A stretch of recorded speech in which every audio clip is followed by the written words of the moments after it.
This evening, I would like to share a central idea from my dissertation on theater director Frank Castorf and his 25-year artistic directorship at the Berliner Volksbühne.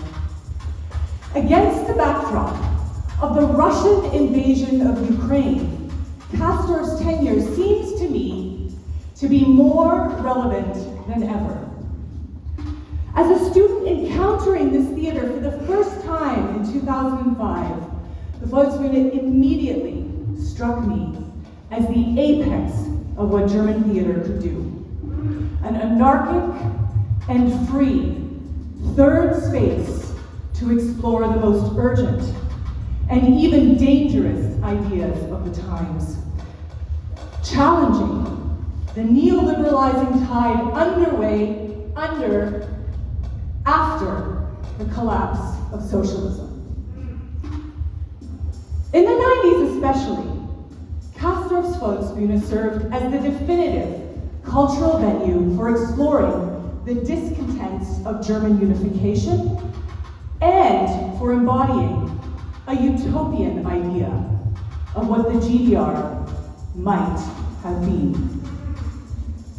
In the 2000s, the Volksbühne shifted its orientation to explore the geopolitical and existential concerns of the post-Cold War period, namely NATO and the EU's eastward expansion. At this point, and after NATO's involvement in the Kosovo War, Castorf began to focus considerable attention on Russia, exploring contemporary Russian politics and culture through his adaptations of Russian novels. Castorf used Russian literature as a lens to explore critiques of liberal democracy and to warn that history, contrary to Francis Fukuyama's proclamation of its end, was far from over.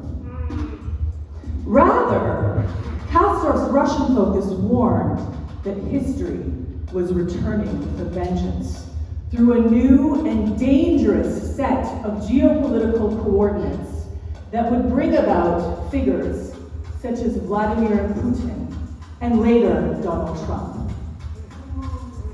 Drawing on Dostoevsky's study of revolutionary terror and nihilism in Demonin, Castorf's Russian adaptations hailed the return of authoritarian personalities, ethno-nationalism, and war. It is another lesser-known figure, Eduard Limonov, whose novel, Fuck Off America, Castorf adapted in 2008, who brought the ideas of ultra-conservative Slavophile philosopher Alexander Dugin, often referred to as Putin's brain, onto the Volksbühne stage. In Castorf's Russian adaptations, Dugin stands as a key intellectual link in a chain extending from Dostoevsky through Limonov to Putin. For Castorf, Dostoevsky's polemic was both anti-imperialist and a method of working through his reactionary response. Crucially, Castorf recognized this illiberal reaction in himself, the Stalin within, and wanted to use the stage to work through it. This form of Abarbeitung was facilitated even more profoundly through the controversial figure of Limonov. Limonov, who was born in the Soviet Union in 1943 and died in 2020, was something of a Russian literary enfant terrible and political extremist. He first emerged on the New York underground scene in the late 1970s as a dissident emigre poet and punk. His 1979 auto-fictional novel, Fuck Off America, was an ironic and rage-filled polemic against both communism and the West.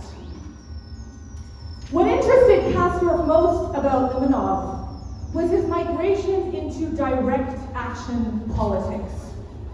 Limonov's oeuvre takes a sinister turn in 1993 when he abandons poetry for politics and partakes in various ethno-nationalist and authoritarian struggles, the most infamous being his cavorting with the Serbian war criminal Radovan Karadzic and shooting down into the besieged city of Sarajevo. Castorf moves beyond complicity with Limonov's refusal to accept the closure of revolutionary history, and instead uses him to exemplify the darkest potential forms of illiberal reaction.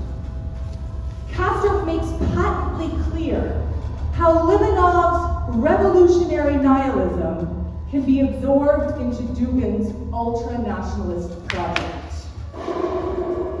Castorf insists that we not dismiss Limonov as an infantile provocateur. Limonov's extremist National Bolshevist Party was not only the most significant revolutionary movement in Russia in the post-Soviet period, but a real and viable option for the Kremlin in the 2000s. Together with Dugin, Limonov established the NBP's Eurasian geopolitical platform. In Limonov's vision, a Eurasian territory would retain a vital expanse between the West and the Orient. Dugin builds on this vision for his own seminal work, The Foundation of Geopolitics from 1997, proclaiming the battle for the world rule of ethnic Russians has not ended, and Russia remains the staging area of a new anti-bourgeois, anti-American revolution. Perhaps the greatest importance of Limonov for Frank Castorf was to use him to make visible responses, both dissensus and illiberal reaction, to a new set of post-socialist coordinates, and hence to refuse the closure of history's end. Castorf's adaptations of Dostoevsky's Demonen and Limonov's Fuck Off America made visible new border zones between East and West, as well as the ressentiment and ambivalence of the post-socialist condition. Castorf was singular in his ability to identify and channel these energies by locating them within himself, and to prognosticate the future with Cassandra-like foresight, foremost with the intention to use the stage to both give expression to and purge those energies in the East German context. In his Russian adaptations, Castorf was able to offer a precise diagnosis of the strange and unlikely path leading from the dissident punk Limonov to Dugin and ultimately to Vladimir Putin. In his exploration of Russian post-socialism, Castorf was able to make visible the potential for the current crisis at hand.